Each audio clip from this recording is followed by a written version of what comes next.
Yesterday, while on patrol in Rafah in the eastern Gaza Strip, IDF soldiers from the Golani Brigade were surprised by Hamas. We'll get into details on that, along with Israel providing missile defense systems to Germany in a historic deal, the beginning of an operation in Lebanon against Hezbollah, and the Palestinian Authority is getting a massive bailout from Saudi Arabia.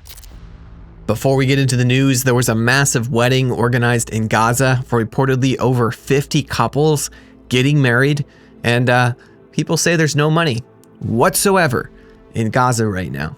Take a look.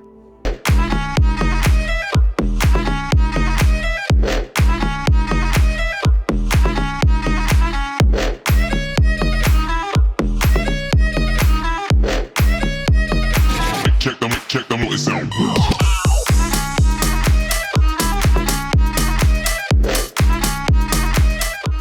Yesterday, elsewhere in Gaza, an IDF unit discovered a series of rocket launchers on the yellow line. The launchers were loaded with 5 rockets pointed at Israel, so thankfully they were able to make this discovery before the rockets could be launched, and the equipment is now destroyed. Guys, if you don't want to miss out on updates like this or what is actually happening in Israel and the Middle East, hit the subscribe button, the like button underneath the video if you have not already. So after the rocket launcher was discovered, a reconnaissance unit stationed near eastern Rafah, where Hamas terrorists are still trapped in tunnels, saw someone entering a building with a blanket covering his head. An APC was dispatched to check it out, and as the IDF approached in the vehicle, they saw 2 terrorists coming up out of a hidden tunnel entrance. Before they could engage, one of the terrorists fired an RPG at the vehicle, and unfortunately it was hit. Apparently 5 Israeli soldiers were wounded, including one who is in serious condition. Some of the soldiers were able to return fire though. They killed one of the terrorists and wounded the other, but that terrorist was able to escape back into the tunnel before IDF could take him out. As of the last update, the IDF units were searching the area for the terrorist who escaped, as well as the suspect who had originally entered the building, the one covered with the blanket. Prime Minister Bibi Netanyahu was holding an urgent meeting to determine what the response should be to the attack. He said in a statement that the Hamas terror organization continues to violate the ceasefire agreement and carries out terror attacks against our forces. Our policy is clear. Israel will not suffer attacks on IDF soldiers and will respond accordingly. Netanyahu also sent his best wishes for a speedy recovery to the soldiers. We should also add our prayers to those wishes as well. A few hours after this, Israel carried out a strike in Khan Yunis, killing Hamas terrorists. It's unclear if this was in response to the RPG ambush or a part of an unrelated event. Last night, the IDF were also able to take out the commander of Hamas's Eastern Rafah battalion, his deputy, and several senior members of their inner circle in a tunnel under Rafah, so that's really good news also there as well. This comes as Israel just finished the installation yesterday of an Arrow 3 long-range missile system in Germany at an airbase south of Berlin in fulfillment of a $4.6 billion sale. That's the largest defense export deal in Israel's history. The agreement was originally signed back in September of 2023, and export and installation has been ongoing ever since. This is the first time that this missile defense system has been used by another country other than Israel, and this is definitely a historic moment. Israel's Defense Ministry Director Amir Bahram and other Israeli officials attended the opening ceremony, along with high-ranking German military officials. Bahram said in a statement at the ceremony, quote, "As a second-generation Holocaust survivor, I stand here deeply moved because a ballistic missile defense system developed by the finest Jewish minds in Israel's aerospace industry out of our existential necessity will now help defend Germany. We Israelis, descendants of Holocaust survivors, want to see Germany strong and prosperous, proud and leading in Europe and throughout the world. Today's handover marks only the beginning for Israel and Germany. Our cooperation will strengthen and deepen, whether in the air, on land, or in space." It's kind of a ray of hope in these crazy times to see something like this happen.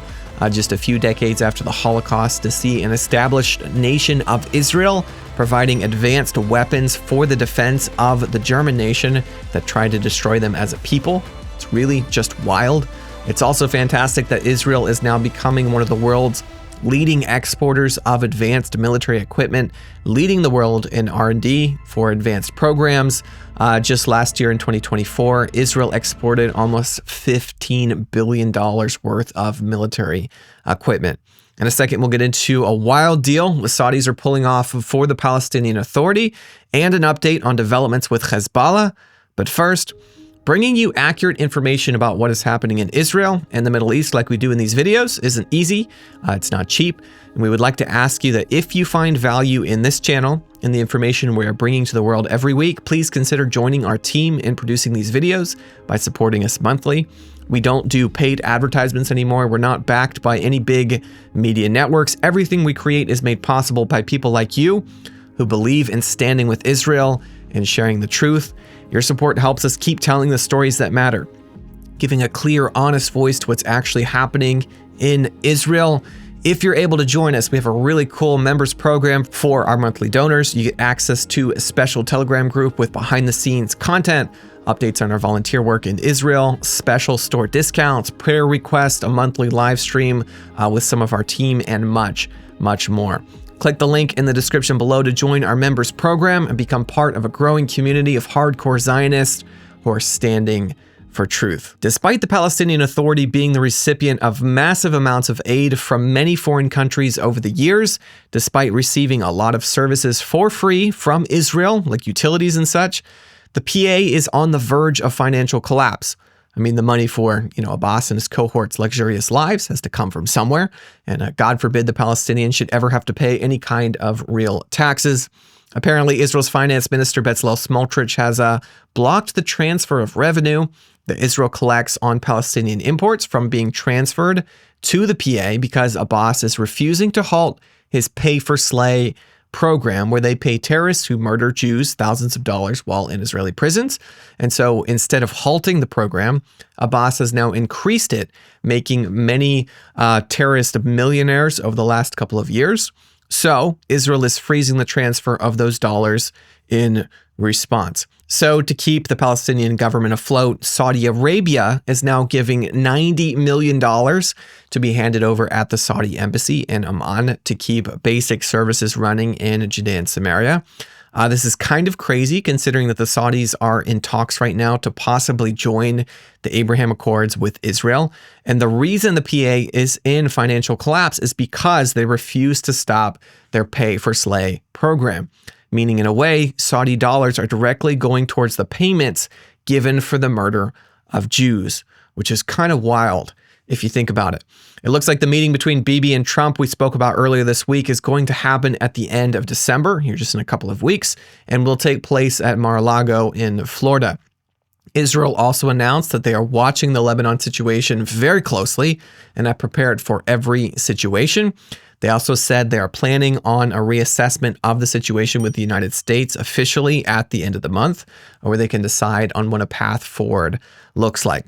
Although, if we look at Israel and the United States and how they've handled these things over the last year or so, this easily could be a bluff to throw Hezbollah off their guard, meaning we have no idea when or how Israel will strike or when or how the U.S. will be involved. This administration in the United States and also Israel has done a fantastic job not trumpeting their every move to the enemy, keeping them on the back foot.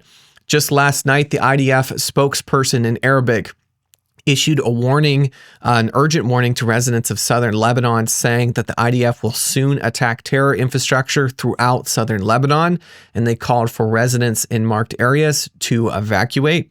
As of recording this show, we're seeing videos of massive airstrikes taking place in Lebanon by Israel, so we don't know if this is a targeted strategic operation or the beginning of something much broader to come in the near future.